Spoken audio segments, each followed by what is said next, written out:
Well, I think one of the things that I value more than anything else is community.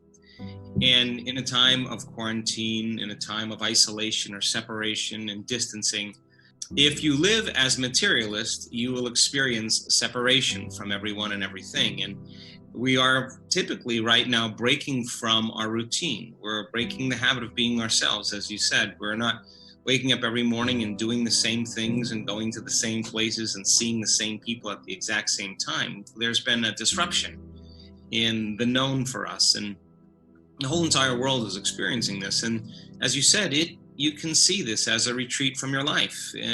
And the fundamental question is, who do you want to be when you return back into your life? So I've refused to see this situation that would cause me to be victimized by it. In other words, if we allow something in our outer world to control how we feel and how we think, then I think on some level we're victims to our environment.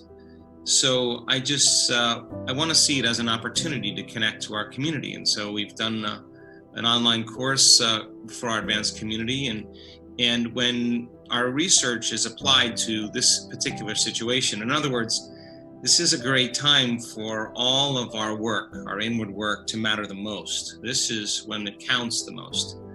So our research shows that when you open your heart and you begin to feel elevated emotions, that if that heart begins to beat coherently, it produces an external field, an energy, and that energy is frequency, and frequency carries information. And if you could lay the thought on that frequency, that somebody's life be enriched, that someone's body be healed, we have seen that other people's hearts, their autonomic nervous system starts to go into coherence. So we begin to connect in this elevated emotion called love. So I asked our community to every day to raise into a state of love, and then did meditations for them to connect in consciousness. And so we did a great event in the time of separation to unify as a community, and I think that we can do that. In order for us to do that, we have to just understand a little bit more of the science behind how we interact with our environment. So if you have a perception in your outer environment of some type of danger or threat, the reaction or the response to that stimulation begins to activate the fight or flight nervous system. You're mobilizing energy to prepare yourself for that danger. And when the body perceives that danger and it's a big threat, it doesn't hold back on the amount of energy it's deciding to use. It goes all in.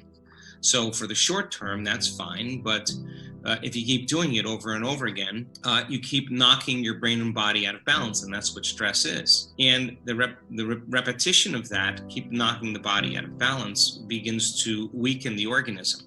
So when a person is perceiving a danger threaten their outer world and they're turn on those adrenal hormones, they're putting all their energy for that threat in their outer world. There's no energy in their inner world for repair, for growth.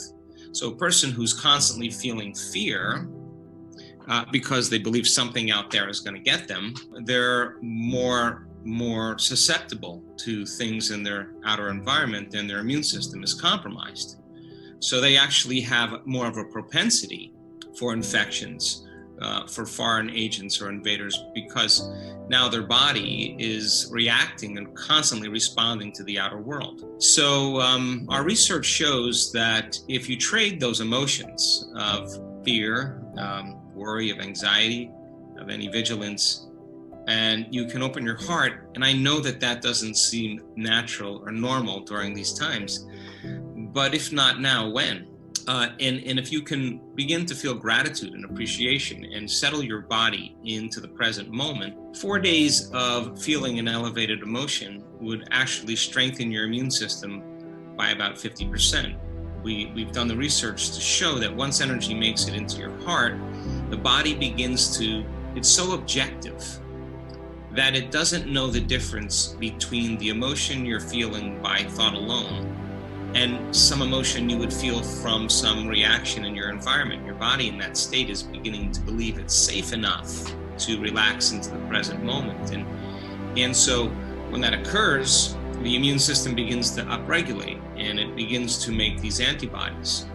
And Those antibodies are the body's natural defense against bacteria and viruses. They're those shields that protect the body from foreign invaders. And 4 days of doing that, imagine if you practice doing that every single day. I think by working with your body and elevating your emotional state, you could literally become more resistant or more in a state of order, independent of your outer environment. It could happen at any time. It's very difficult to predict when it's going to happen or how it's going to happen, because that would be known. It has to happen in the unknown moment. And there is no relative time, but I will tell you that you'd have to understand a little bit more about how the body works, not completely, but to get a better understanding, say, of gene expression, right? So most people have a reaction to something in their outer world, and when they have an event that has a strong emotional charge, the change in their internal chemistry causes them to narrow their focus on the cause of it, and the brain takes a snapshot, and that's called a memory. The brain is kind of a record of past memories, and the body emotionally feels those memories. And so many times the signal emotionally from the event begins to select a gene that begins to downregulate. And every time the person thinks about the past event over and over again, they're producing the same chemistry in their brain and body. And stimulus and response, thought and feeling, image and emotion is conditioning the body into the past. So it begins to program the gene, and the gene starts to make cheaper proteins. It downregulates, and enzymes and hormones, and the body starts moving further out of balance. So the person then thinks neurologically within the memory of that experience and feels chemically within those emotions, and how they think and feel is their state of being. So many times the gene starts to be activated after a strong emotional event. So then how could we then begin to change that gene expression? So it would make sense then if you could feel an elevated emotion and you could combine a coherent brain, and there's a science to doing that, and we know how to teach people how to do that, with an elevated emotion, and combine those two. And you can teach people how to be so present that they can begin to see a new future or imagine a new future. There comes a moment that if they did it properly, if they started feeling the emotion of that event before it took place. In other words, you can't wait for your healing to feel wholeness. You can't wait for some type of physical change to feel gratitude.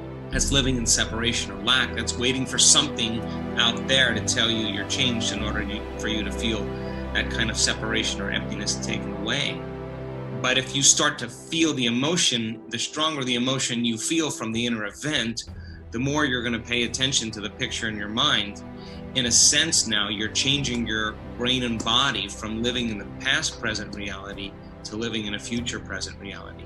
In other words, the stronger the emotion you feel, if the emotion of ecstasy or bliss or freedom is greater than the quotient of betrayal or shock or pain from the past, now the body is literally no longer in the past, it's in a new future. And the stronger the emotion you feel, instead of paying attention to the picture in your outer world, if you're truly in a state of meditation, your body is so objective that it's believing that that future event is happening in the present moment because you're feeling the emotion of that event. And that begins to select and instruct new genes, and genes make proteins, and proteins are responsible for the structure and function of your body, and the expression of protein becomes the expression of life. And we have seen people have an inner event that transforms them to such a degree that all of the shock and betrayal that happened in their past, they look back at their entire past and they say, I don't want to change anything about my past because it brought me to this moment. I understand why I had to go through all of that to finally feel this. It was worth it. And they're betrayers, they're abusers. They have nothing but compassion and love for them.